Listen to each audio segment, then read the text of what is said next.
Hello friends, हम आ गए अपने अपने टॉपिक कॉन्स्पिरेसी पे। ठीक है, कॉन्स्पिरेसी क्या है, टॉट के अंदर कॉन्स्पिरेसी का क्या इंपॉर्टेंस है। ठीक है, introduction. A civil wrong when two और more person combine with intent to cause harm. अब दो पर्सन मिलके कंसल्ट करते हैं किसी एक बात को, तो दूसरे को हानि पहुंचाने के लिए उसे कॉन्स्पिरेसी कहा जाएगा। ठीक है, तो दो उसे कॉन्स्पिरेसी कहते हैं। अब एक्शनेबल कॉन्स्पिरेसी एक्शनेबल कब बनती है? कॉन्स्पिरेसी एक्शनेबल तब बनती है तब एक ओवर्ट एक्ट हुआ हो और actual damage cause to plaintiff. Plaintiff को एक एक्चुअल डैमेज हुआ ही हुआ हो। Actual damage is necessary in the taught. Okay, consider both a civil law और क्रिमिनल लॉ। हम इस वीडियो में फोकस करेंगे सिर्फ टॉट टॉट कॉन्स्पिरेसी को, कॉन्स्पिरेसी इन टॉट में। ठीक है, क्रिमिनल में तो है बीएनएस और आईपीसी में, बहुत वाइड कंसेप्ट है कॉन्स्पिरेसी का। ठीक है, अब आते हैं, हम यहाँ पे दो डेफिनेशन के बारे में डिस्कस करेंगे कॉन्स्पिरेसी की, विनफील्ड और शेलमेंट की। ठीक है, the tort of conspiracy is committed when two or more persons combine to cause damage to a third person by unlawful means and damage actually result। वही है, सिंपल डेफिनेशन है। दो और मोर पर्सन कंबाइन करेंगे, actual damage actual result, damage actually result result हुआ हो। ठीक है, अब सेलमेंट क्या कहते हैं? सेलमेंट कहते हैं व्हेन टू और more person without lawful justification, बिना लॉफुल जस्टिफिकेशन के combine for a purpose of wilfully causing damage to the plaintiff and actual damage result, they combine the tort of conspiracy, they commit a tort of conspiracy। ठीक है, ये दो definitions हैं। अब इसमें आते हैं एसेंशियल्स, क्या क्या जरूरी है टॉर्ट कॉन्स्पिरेसी में। दो टू और more person, evil intention, predominant purpose to harm plaintiff. ठीक है, तभी कॉन्स्पिरेसी क्रिएट करी है। Unlawful agreement, agreement committed lawful और अनलॉफुल एक्ट और lawful act by unlawful means. ठीक है, over act must be beyond the agreement.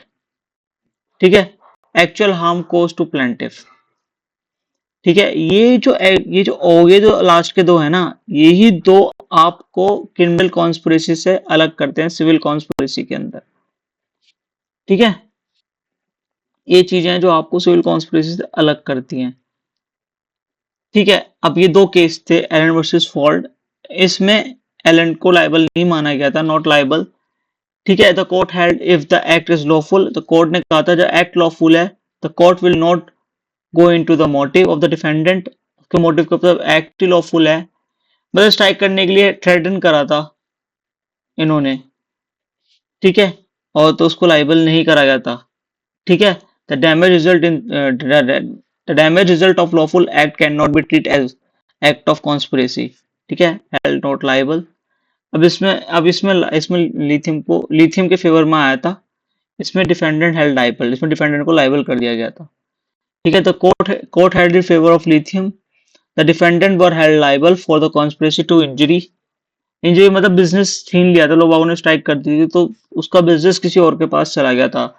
along with the person may lawful cause not a deal with lithium when the several person combine and predominant purpose to harm another trade and become unlawful conspiracy।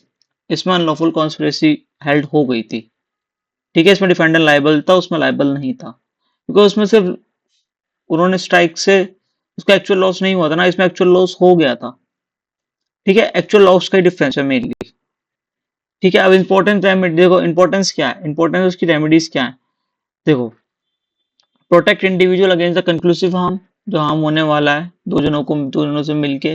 Collective मिसलेस act के लिए ancestral accountability, तो collective malicious act के ऊपर, जो भी malicious act है उसके ऊपर हार्म, इसकी इंपॉर्टेंस है लगाने। कॉन्स्पिरेसी की रेमेडीज मिल जाती है, कंपनसेशन मिल जाता है और इंजेक्शन दी जाती है।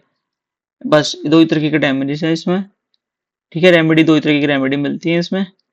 और देखो, अब इसमें क्या है, टॉर्ट कॉन्स्पिरेसी रिक्वायर्ड कॉम्बिनेशन, दो इंटेंशन, ओवरडेक्ट और actual damage, they are the essentials. अब डिस्टिंक्ट फॉर लॉफुल मीन्स और unlawful means, liability arise, accountability if the damage result, liability arise only the dominant purpose is malice. ठीक है, law punish not only wrongful act but wrongful combination that treat a harm to other. खाली एक अकेले पंसर कोई नहीं करता, जब combine होता है उनको भी लॉफुल कॉम्बिनेशन को भी ट्रीट करता है। ठीक है, अब हम, ठीक है, आपको ये कॉन्स्पिरेसी समझ में आई होगी। ठीक है, कोई क्वेश्चन हो, कोई भी क्वेरी हो, आप कमेंट कर सकते हैं। लाइक और सब्सक्राइब करना बिल्कुल ना भूलें। ठीक है, ओके, थैंक यू।